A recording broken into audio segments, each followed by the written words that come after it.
Good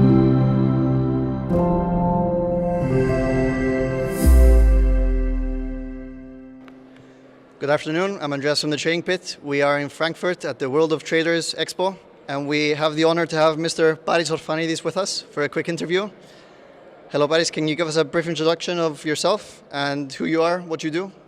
Okay, so I started in 2004. I started in a prop company in the UK. I started trading short sterling for, I would guess, 1 year. I put down my own money, I put £10,000, and then within the year I was trading pretty good and they backed me. I switched into long gilts and then Euribors.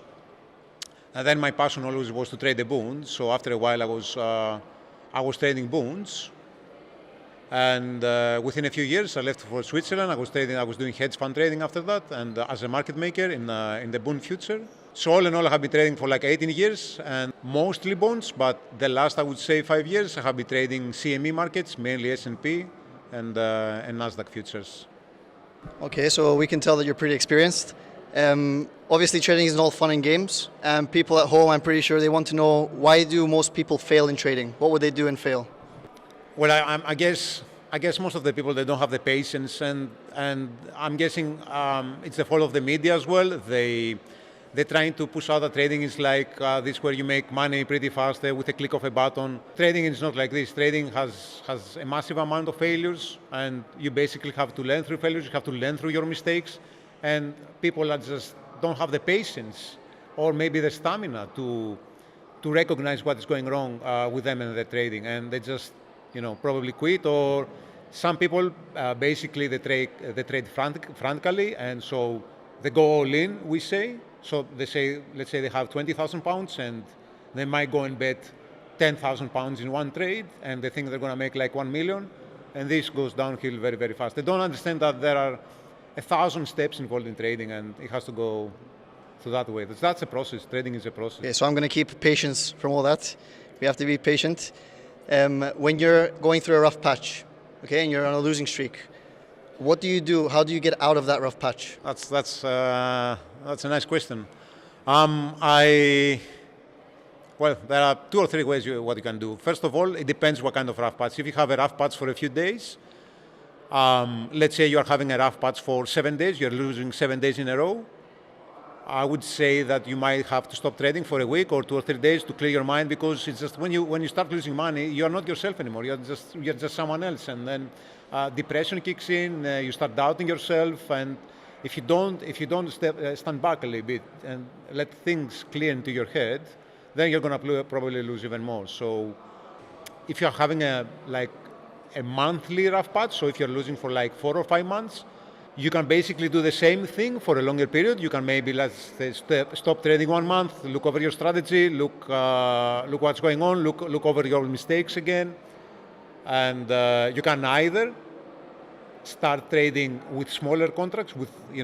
Maybe you can go into micros. Let's say if you're trading in S&P, okay, let's test this strategy with micros, and I don't have to go with 10 S&P, 10 big contracts S&P. Let's test it smaller until you pick up again. And fear in trading is a very dangerous thing. Some people cannot overcome fear. Okay, so you were talking a lot about psychology. Psychology is very important in trading. Could you just give us a few quick words of how being happy could help your trading, how being sad maybe could? Should people stay away from trading if they're psychologically not stable at a certain point? What would you suggest? That's my favorite question. So throughout the years, everyone can be taught about trading. Everyone. You can bring me your grandma and I can teach her how to trade. It's no nuclear science. It either goes up at the end of the day or goes down. Yeah, and the technical parameters you can read the book. But people do not understand that trading, I would say, under my experience at least, is 99% psychology. It's all about psychology. Yeah, so as you said, maybe you had a fight with your brother, with your wife, with your kids.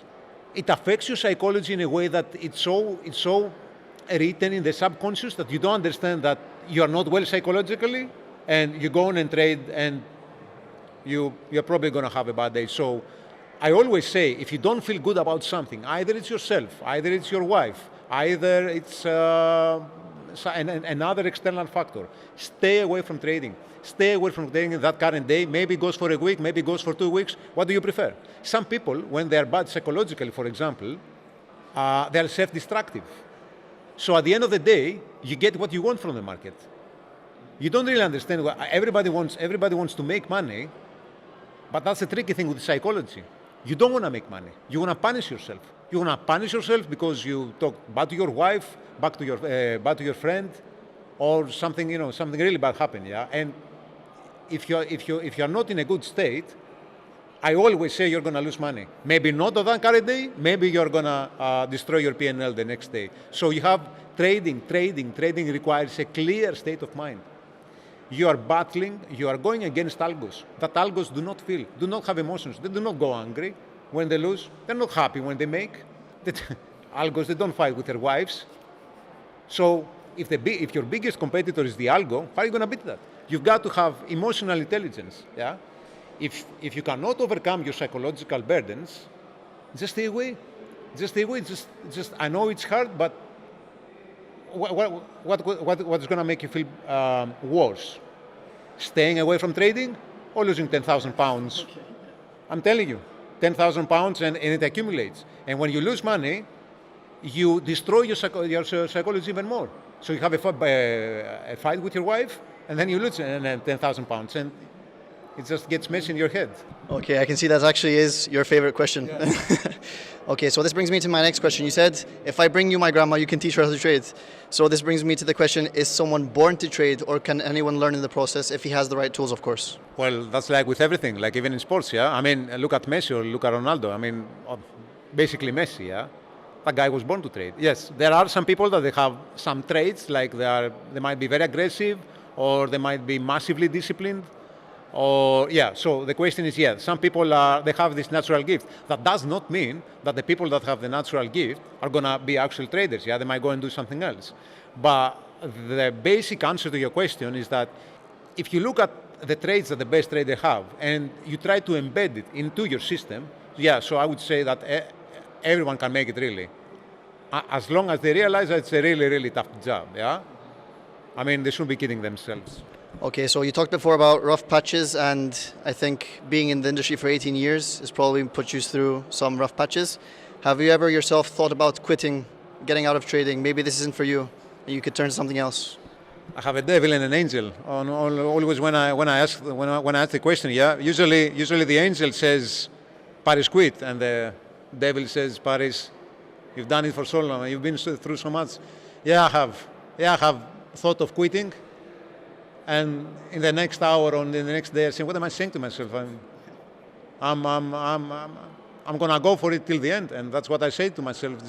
It's not obsession. It's a conscious decision, I say. I mean, I've done it for so long. I've been through some rough patches, but I love it. There is no other way to describe it. People describe me their jobs and everything. I sometimes feel I'm the luckiest guy in the world. And I just do what I love. I just do what I love since the age of 24. Who does that? And I'm getting paid. Okay, so people get into trading thinking many times that they can make a fast buck, right? They want to make fast money. So as you talked before, trading is a long process. You just don't go in and suddenly you're making money. Our next question is, how long would it take usually for someone to make money, assuming he goes through the right tools, he takes the right education, let's say like for 6 months, then how long would it take him to actually make money? I would say about 20 years. No, I'm just kidding. It's different with every person, yeah? So as I said before, if you have the right traits, so the right tools inside you, not the tools like having a good PC or a good internet connection, the tools inside you, yeah? Maybe you can make it, some people can make it within the first 6 months, the first 3 months, the first 1 year, yeah?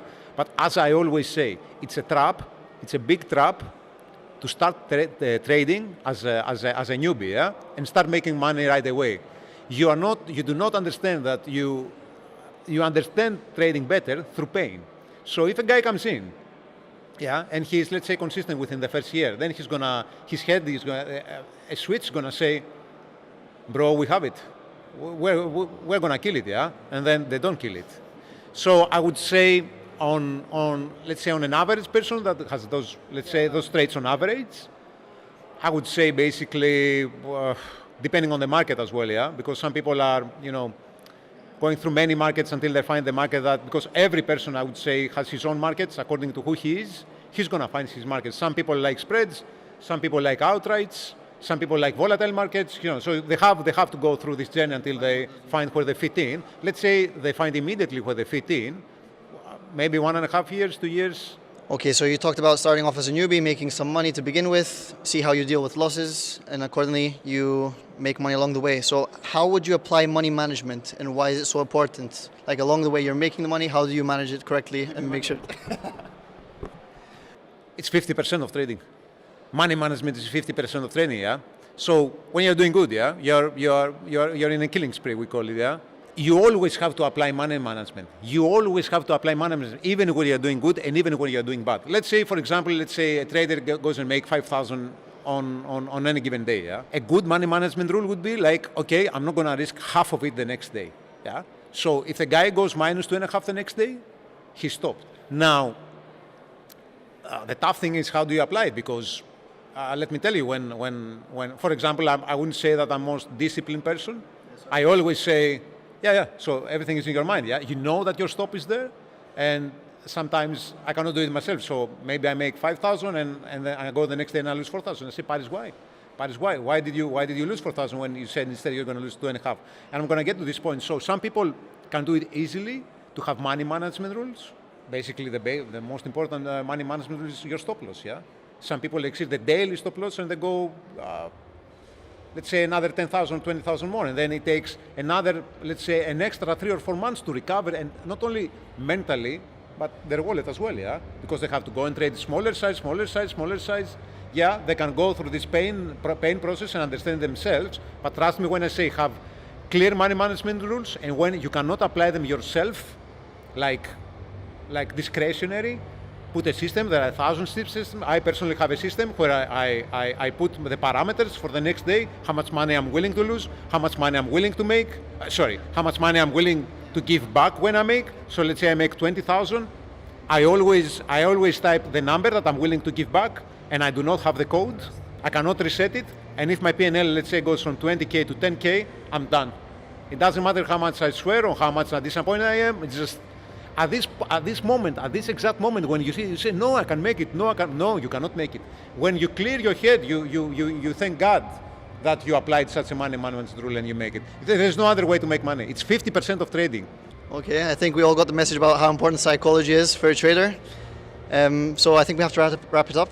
Thank you very much for joining us today, Paris. It was an honor having you here. We have to go back down to the booth. There's many people waiting for you to talk.